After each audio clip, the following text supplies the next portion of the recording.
मैं कहना चाहता हूं कि 8 फरवरी को पाकिस्तान की आवाम ने मैंडेट इमरान खान को दिया था, लेकिन चंद नामालूम कुफ्तों ने वो मैंडेट चोरी किया और जाली वजीर आला मुंतखब की, जिसका नाम मरियम नवाज है।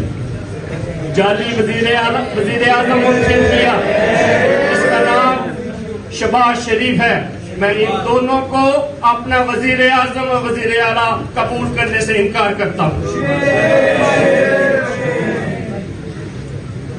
दोस्तों, साथियों, इस वक्त हम हालत जंग में हैं।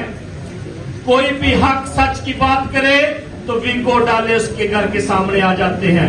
मैं इन वीको डालों पे लानत भेजता हूं।